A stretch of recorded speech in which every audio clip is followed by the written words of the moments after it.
dulu panggil mbak, kalau sekarang masih panggil mbak, mau panggil ibu atau gimana, itu kan canggung. Cobalah jenengan-jenengan merasakan lagi gimana perasaannya ya. Yang tidak diakui 24 tahun, yang awalnya panggil mbak, ujuk-ujuk panggil ibu hanya melalui medsos. Menjadi 3 anak, sempat ada statement yang berseliweran di media sosial itu gimana bang? Tapi sempat akhirnya ada yang klarifikasi kalau kita itu. Wah, ini pertanyaan berbau dosa ini. Ya mohon maaf ya, saya juga tidak dalam kapasitas untuk menjawab itu.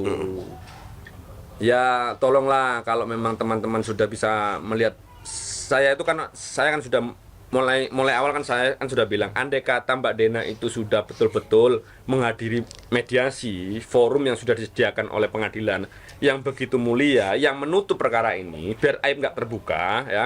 Kalau dia betul-betul hadir, selesai masalah ini. Karena dia tidak hadir, maka aib ini terbuka. Padahal orientasi saya bukan untuk membuka aib. Sekarang aib lagi yang datang semuanya, anak 3 semuanya. Ya kalau itu saya nggak punya kapasitas untuk menjawab lah, daripada nanti saya juga ketahuan dosa lah. Gitu loh. Bang Reza, kemarin pihak Demada mengatakan juga ada gugatan yang direvisi oleh pihak Rescue. Mungkin bisa dijelaskan nggak bang, poin-poin apa aja direvisi? Enggak, sederhana. Karena ada penambahan kuasa hukum yang ada tim saya, yang satunya baru akhir masuk, yang namanya Mas Firdaus itu, yang tidak tercantum dalam gugatan yang awal, yang sekarang ini harus dimasukkan. Yang itu diributkan sama kuasa hukumnya Dinada. Padahal itu nggak terlalu fundamental, nggak terlalu krusial bagi saya sebetulnya. Nggak apa-apa lah, kita turuti lah, nanti kita ajukan perubahan untuk itu aja, menambah itu aja. Berarti tidak ada poin-poin yang diubah? Nggak ada. Nggak ada. Hanya penambahan kuasa hukum. Bang Reza, kemarin itu juga mengatakan dia sudah sempat memberikan statement kalau sudahlah cabut saja gugatannya, atau ini juga masalah ibu dan anak. Mungkin kamu menanggapi gimana?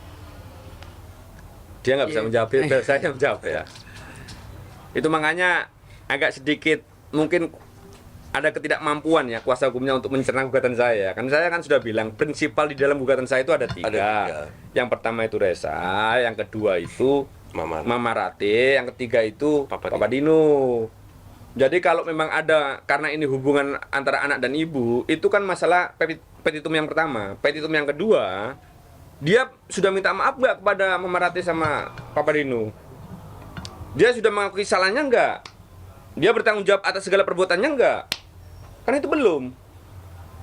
Sehingga kalau nanti ada teman-teman netizen atau kawan-kawan pers ini mau tanya relevansi untuk mencabut itu, ya kurang relevan.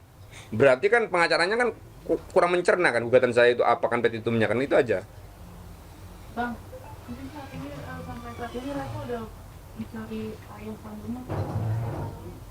Tahu itu atau ada keinginan atau Saya tahu, tapi saya nggak ngasih tahu. Memang haknya dia. Saya kan sudah bilang bahwa perluasan pasal 43 ayat 1 Undang-Undang Perkawinan itu juga dengan bapaknya ya, sebatas itu bisa dibuktikan dengan ilmu pengetahuan dan teknologi. Tetapi kan pintu masuknya dia itu untuk mencari tahu siapa bapak saya kan lewat ibunya dulu. Kok ibunya saja belum ketemu, gimana caranya? Ya tapi kalau saya bilang ya, kita manusia alamiah lah. Siapa yang nggak ingin tahu kita dilahirkan dengan, ya kan, dari siapa, dan bapak kita siapa, ibu kita siapa, alamiah lah itulah. Insya Allah mungkin next itu akan ditanyakan sama dia nanti. Reza sendiri, ini kan dari dunia entertainment udah makin bersinar juga. Reza merasa makin bersinar nanti di dunia entertainment karirnya sendiri. Alhamdulillah aja. Alhamdulillah. Apakah ini karena pamor dari Dinada sendiri yang karir di dunia entertainment bersinar gitu? Enggak, ini segala bantuan dan segala perhatian yang sudah diberikan kepada dari teman-teman netizen semuanya, yang sudah memberikan kalau saya bilang kan simpati publik ini yang kemudian melahirkan ini kan. Dan terima kasih, dan simpati publik itu kan timbul kan bukan dari gaya argumentasi yang sudah saya ciptakan ya, yang saya buat untuk melakukan pembelaan terhadap Reza, karena saya berbicara soal apa adanya ya. Mereka semua yang sudah punya penilaian, insya Allah semua netizen itu kan sudah cerdas semua ya. Jadi bisa mengetahui mana yang benar, mana yang salah. Dari itu kemudian lahir ya, buka rezekinya Reza kan dari situ. Betul. Meskipun semuanya dari sang hak sebetulnya kan begitu, melalui teman-teman netizen itu aja. Reza sendiri gimana? Tadi kan sudah disampaikan sama Om gitu kan. Tapi dari Reza sendiri pas tahu ini Mama Dena langsung hubungin Reza untuk maksudnya mungkin membuka komunikasi dan ujungnya nanti adanya pertemuan. Mungkin pas tahu selain itu mungkin apa yang dirasain sama Reza sendiri, tiba-tiba akhirnya Mama Dena langsung komunikasi langsung hubungin Reza gitu. Ya takut aja untuk menjawab, takut salah, takut gitu, lebih ketakut aja. Takutnya karena udah dikecewakan, ditolak atau bagaimana Reza? Iya, takut itu terulang lagi. Kan gini intinya kan, pastinya kan Mbak Dena kan tahu Reza di mana dimananya di Jakarta. Kenapa nggak langsung aja gitu?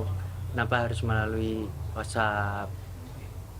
So, kamu mungkin udah mengetahui belum ada sudah mendatangi notaris untuk memutuskan melakukan sementara. Belum sih. Kalau Reza sendiri belum.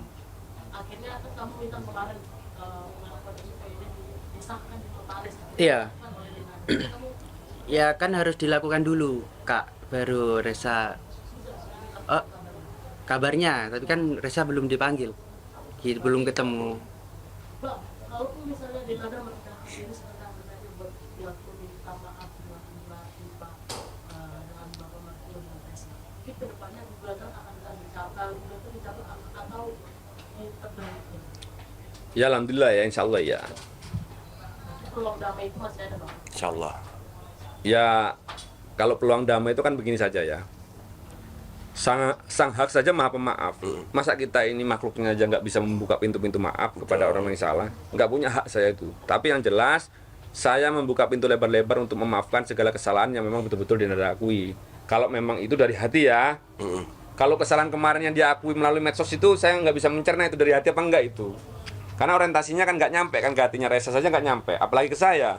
Saya selaku anaknya mertua saya ini kan merasa juga tersinggung kan, gara-gara juga saya nggak kena juga hati saya, karena di dalam pengakuan itu tidak ada namanya orang tua saya ya sebagai salah satu pihak yang seharusnya Dinada itu meminta maaf gitu loh. Reza tadi masih manggil Dinada pakai Mbak gitu, itu masih ada rasa ketakutan yang besar gitu. Iya. Maafin dia sebagai ibunya gitu. Iya. Reza sampai sekarang masih manggil Mbak. Canggung. Udah diakuin Reza sama Mama Dena sendiri. Kenapa nggak coba langsung bang? Iya kebalik lagi, canggung nggak? Canggung. Terus kan kan belum ketemu langsung gitu. Kalau ketemu langsung kan lebih enak. Itu yang kemarin dia bilang di chatnya nggak dibalas itu ngajak ketemu atau gimana? Kalau boleh tahu. Iya ngajak ketemu. Ngajak ketemu. Artinya udah ada ajakan bertemu dari Dena sendiri ke kamu ya? Mm-mm. Tapi dari kamunya belum mau atau gimana? Bukan belum mau, takut ngambil keputusan. Dan takutnya juga nanti terjadi ketiga kalinya gitu. Kan simpelnya gitu tadi Kak. Maksudnya Reza kan di Jakarta. Kan pasti tahu, teman-teman kakak semua pun tahu Reza ada di mana. Kenapa nggak langsung aja gitu. Tapi dari hati kamu sendiri sangat ingin bertemu dengan Dena. Iya. Sangat ingin gitu. Tapi Dinada kan mungkin sudah lagi ada di Jakarta, dan kamu juga sudah ada di Jakarta. Mungkin pengen nggak kayak kita bersama atau mungkin Udah Reza bales kok, Pak. Kenapa gimana? Kan kamu sudah di Jakarta, Dinada juga di Jakarta. Kamu tuh mau nggak bekerja memulai chat hubungan kayak ayo ketemu, saya sudah di Jakarta segala macam. Udah Reza bales kok Pak. Tapi balas dari dia kan? Belum dibales. Dia tadi menunjukkan sama saya balasan chat itu panjang sekali. Jadi di situ saya baca ada kecanggungan bagi dia sebetulnya untuk memulai lagi komunikasi yang agak sedikit intens dari anaknya ke ibundanya kan begitu. Itu makanya kalau tanya dulu panggil Mbak, kalau sekarang masih panggil Mbak, mau panggil Ibu atau gimana, itu kan canggung. Cobalah jenengan merasakan lagi gimana perasaannya ya. Yang tidak diakui 24 tahun, yang awalnya panggil Mbak, ujuk-ujuk panggil Ibu hanya melalui medsos. Gimana? Saya ngomong gimana semuanya. Itu loh. Saya juga mengilustrasikan ini juga agak sedikit sulit ya perasaan saya gitu loh. Makanya itu pertanyaan juga agak sedikit retorika ya. Retorik ya kalau saya jawab di sini ya. Cari berita selebriti dan lifestyle yang lagi viral. Di sini tempatnya. Yuk subscribe, like, dan share. Oke Zone Vibes, all the vibes you need.